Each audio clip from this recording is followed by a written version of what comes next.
স্থানীয় সংবাদ পড়ছি শর্মিষ্ঠা গোস্বামী। উত্তর পূর্বাঞ্চলের রাজ্যগুলিতে বিনিয়োগের সম্ভাবনা বৃদ্ধি করার লক্ষ্যে মুখ্যমন্ত্রী অধ্যাপক ডাক্তার মানিক সাহাকে আহ্বায়ক হিসেবে নিযুক্ত করে একটি উচ্চ পর্যায়ের টাস্ক ফোর্স গঠন করেছে ডোনার মন্ত্রক। টাস্ক ফোর্সের সদস্য হিসেবে রয়েছেন কেন্দ্রীয় ডোনার মন্ত্রী জ্যোতিরাদিত্য সিন্ধিয়া, মেঘালয়ের মুখ্যমন্ত্রী কনরাড সাংমা, নাগাল্যান্ডের মুখ্যমন্ত্রী নেইফিউ রিও এবং সিকিমের মুখ্যমন্ত্রী প্রেম সিং তামাং। মুখ্যমন্ত্রী ডাক্তার সাহার নেতৃত্বে এই টাস্ক ফোর্স আগামী 6 মাসের মধ্যে এনইসির কাছে রিপোর্ট জমা দেবে। উত্তর পূর্বাঞ্চলে ইনভেস্টমেন্ট ইকোসিস্টেম, কৃষি, পর্যটন, আইটি এবং পুনর্নবীকরণযোগ্য শক্তির মতো অগ্রাধিকার ক্ষেত্রগুলির জন্য পছন্দসই বিনিয়োগের সম্ভাবনা বাড়াতে একটি কৌশলগত রোডম্যাপ তৈরির জন্য টাস্ক ফোর্সকে বলা হয়েছে। কেন্দ্রীয় স্বরাষ্ট্রমন্ত্রী অমিত শাহ উত্তর পূর্বাঞ্চলের শান্তি প্রতিষ্ঠায় প্রধানমন্ত্রী নরেন্দ্র মোদীর ভূমিকায় প্রশংসা করেন। গতকাল মিজোরামের আইজলে আসাম রাইফেলস ব্যাটালিয়নের জমি মিজোরাম সরকারের কাছে হস্তান্তর এবং মানচিত্র বিনিময় অনুষ্ঠানে তিনি একথা বলেন।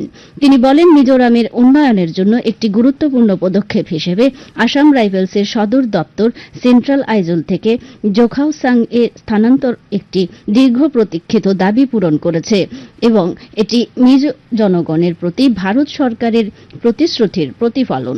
শ্রী শাহ এই ঐতিহাসিক সিদ্ধান্তকে বাস্তবে রূপ দেওয়ার জন্য প্রধানমন্ত্রী নরেন্দ্র মোদীকেও কৃতিত্ব দিয়েছেন। কেন্দ্রীয় স্বরাষ্ট্রমন্ত্রী উত্তর পূর্বাঞ্চল জুড়ে শান্তি প্রতিষ্ঠায় সরকারের প্রচেষ্টার কথা তুলে ধরেন। পিএম ডিভাইন স্কিমে পুনর্নবীকরণযোগ্য শক্তি উন্নয়ন সংস্থার উদ্যোগে রাজ্যের দুর্গম পার্বত্য এলাকাগুলিতে যেখানে বিদ্যুৎ পৌঁছানো সম্ভব হয়নি তেমন 274টি পাড়াতে সৌর বিদ্যুতের জন্য সোলার মাইক্রোগ্রিড স্থাপনের কাজ চলছে। এর মধ্যে 132টি পাড়াতে সোলার মাইক্রোগ্রিড বসানোর কাজ সম্পূর্ণ হয়েছে। গতকাল পুনর্নবীকরণযোগ্য শক্তি উন্নয়ন সংস্থার যুগ্ম অধিকর্তা দেবব্রত শুক্ল দাস এ খবর জানান। তিনি বলেন, এই গ্রিড চালু হওয়ার ফলে প্রত্যন্ত ব্লক এলাকার প্রায় 3000 পরিবার উপকৃত হয়েছেন।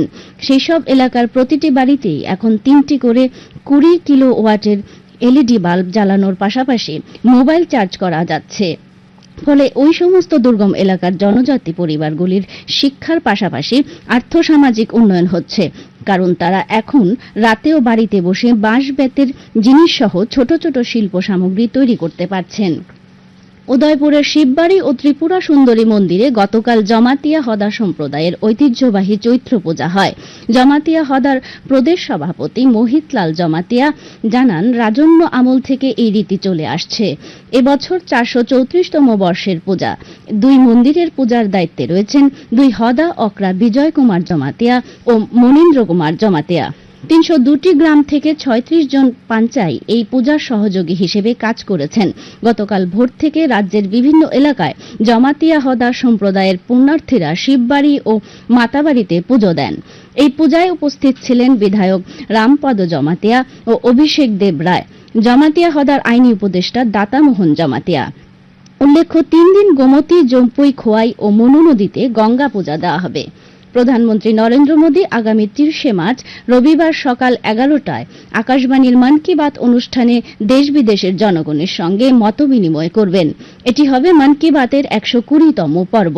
প্রধানমন্ত্রী জনগণকে তাদের সুচিন্তিত চিন্তা ভাবনা মন কি বাতে জানানোর আহ্বান জানিয়েছেন। মাইগভ ওপেন ফোরামে এবং নমো অ্যাপে জনগণ তাদের মতামত পাঠাতে পারবেন। এছাড়াও টোল ফ্রি নম্বর 1800-117800 নম্বরে কল করে হিন্দি বা ইংরেজিতে মতামত রেকর্ড করানো যাবে। জনগণের পরামর্শ এ মাসের 28 তারিখ পর্যন্ত গ্রহণ করা হবে।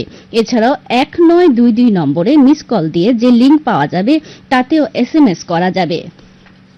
আসাম রাইফেলস খোয়াই জেলার অভিযান চালিয়ে 1,95,00,000 টাকার বিদেশি সিগারেট উদ্ধার করেছে। পাচার বিরোধী অভিযানে নেমে 195 কার্টুন বিদেশি সিগারেট উদ্ধার হয়।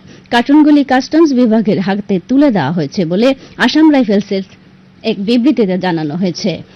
ভিজি ট্রফি সর্বভারতীয় আন্তঃজোন মহাবিদ্যালয় ক্রিকেট প্রতিযোগিতার ফাইনালে আজ পশ্চিম জোন খেলবে দক্ষিণ জোনের বিরুদ্ধে। এমবিবি স্টেডিয়ামে এই খেলাটি হবে।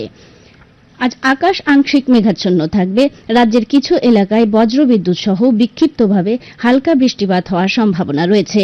আজ ভোরে সর্বনিম্ন তাপমাত্রা ছিল 25.4 ডিগ্রি সেলসিয়াস।